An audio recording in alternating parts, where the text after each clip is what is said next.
வணக்கம்.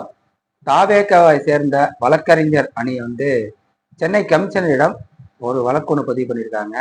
அதை யாரை குறித்து தான் அண்ணன் செந்தமிழன் சீமான் அவர்களை குறித்து இந்த வழக்கு பதிவு பண்ணியிருக்காங்க. ஏன்னா தேனிசை செல்லப்பா அவர்களின் நினைவேந்தல் கூட்டத்தில் அண்ணன் செந்தமிழன் சீமான் அவர்கள் மீன்வளத்துறை அமைச்சரை ஒருமையில் பேசியதாக இந்த வழக்கு பதிவு பண்ணியிருக்காங்க. ஏன் அப்படி அவர் பேசினாரு, எதற்காக அவர் பேசினாருங்கிறத இந்த காணொலியில நம்ம தெளிவா பார்ப்போம். சீமான் இனத்தான், அதனால இங்க நிற்கிறான்.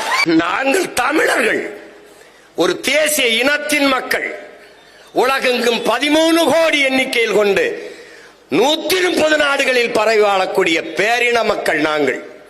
அவர்கள் பேசும்போது கச்சத்தீவை பத்தி கேட்கும்போது மீன்வளத்துறை அமைச்சர் நோ கமெண்ட்ஸ் 3 தடவை சொன்னதா சொல்லியிருக்காரு.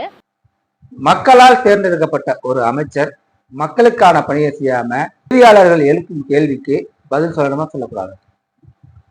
ஏன்னா செய்தியாளர்கள் கேட்கிறாங்க, கச்சத்தீவை பற்றி உங்க நிலைப்பாடு என்னன்னு கேட்கும்போது அதுக்கு என்ன சொல்லலாம்? அமைச்சர், நாங்க முயற்சி பண்ணிட்டு இருக்கோம், இல்ல அதை பற்றி டெல்லிக்கு ஒன்றிய அரசுக்கு கடிதம் எழுதியிருக்கோம் அப்படின்னு சொல்லணுமா சொல்லணும். அதை விட்டு கச்சத்தீவை பத்தி இப்ப கேட்காதீங்க, நோ கமெண்ட்ஸ். அதிகாரியும் சொல்றாரு, அமைச்சரும் சொல்றாரு. சார், இதுக்கு முன்பாக இருந்த அரசுகள் பாத்தீங்கன்னா கச்சத்தீவை மீட்போம் அப்படிங்கறத தொடர்ச்சியா சொல்லிருந்தாங்க. ஆனா எதுவுமே நிறைவேற்றல. இந்த அரசு என்ன மாதிரியான செயல்பாட்டுல இருக்க போகுது? அத பத்தி இப்போ பேச முடியாது. No comments. மீன்வளத்துறை அமைச்சர் ஸ்ரீநாத் அவர்கள் நோ கமெண்ட்ஸ் அப்படின்னு சொன்னாரா சொல்லலையா? கமெண்ட்ஸ் அப்படின்னு சொன்னதுதான் அண்ணன் செந்தமிழன் சீமான் அவர்கள் இந்த மாதிரி சொல்லக்கூடாது, ஏன் அப்படி சொல்றாங்க, இதுக்கு ஒரு மீன்வளத்துறை அமைச்சர் தேவையா அப்படிங்கிற கேள்வியை அண்ணன் சீமான் அவர்கள் எழுப்பினதால அதுக்கு ஒரு வழக்கா? இதுக்கான சேவை செய்கிற அமைச்சர் நீங்க பொறுப்பற்ற பதில் சொன்னா சீமானந்தன் விமர்சனம் பண்றாரு அப்படிங்கிற நீங்க சொல்றீங்க, வழக்கு வரை தொடுத்துருக்கீங்க.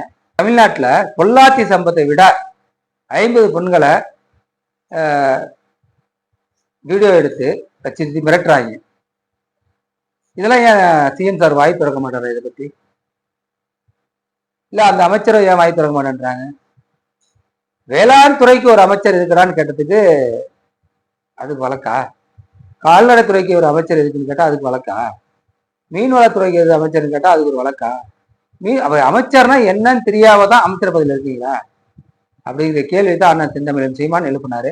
அதுக்கு வழக்கு போட்டிருக்காங்க. நீங்க உங்க அமைச்சர் இதை பத்தி சொன்னாரா சொல்லலையா?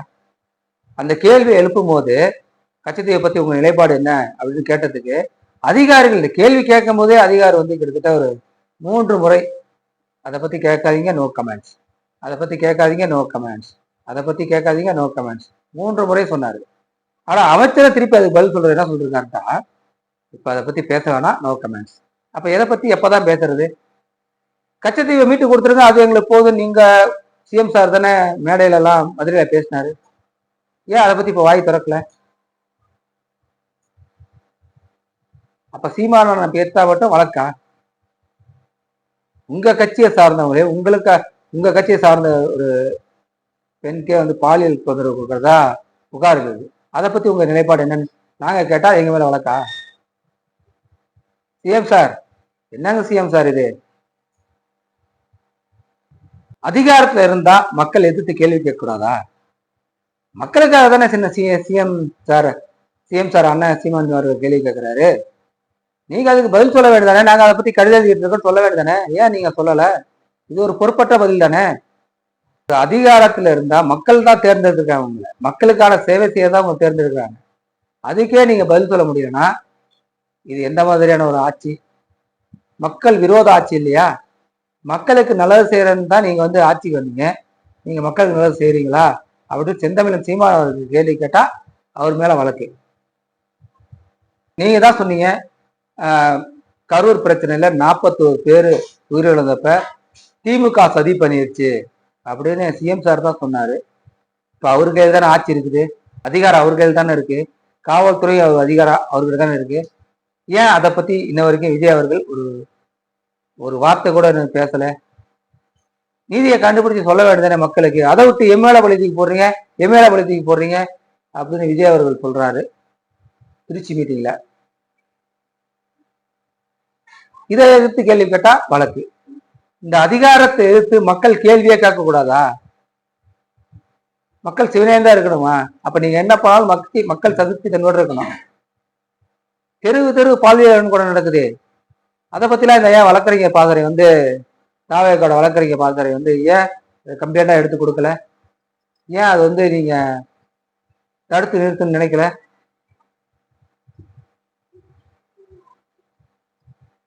இந்த அதிகாரத்தை எதிர்த்து தான் அண்ணன் செந்தமிழன் சீமான் உங்கள் ஆட்சி அதிகாரத்தில் என்ன நிலைமையோ அதே மாதிரிதான் இந்த திமுகவும் செஞ்சது. எல்லா துறைக்கும் அமைச்சர் இருக்காங்க, ஆனா எந்த துறை சரியா இயங்குது? எந்த துறையும் சரியா இயங்கல. அப்படிங்கறத தான் அண்ணன் செந்தமிழன் சீமான் அவர்கள் அந்த மக்கள் சந்திப்புல நிகழ்த்தின ஒரு பேச்சா சொன்னாரு. மக்களாய் நீங்க சொல்லுங்க, மீன்வளத்துறை அமைச்சர் ஸ்ரீநாத் அவர்கள் சொன்னாரா சொல்லியா நோ கமெண்ட்ஸ்? எதை கேட்டாலுமே நோ கமெண்ட். எப்ப பத்தி கேட்டாலும் நோ கமெண்ட். இதுதான் ஒரு அமைச்சரோட பதிலா?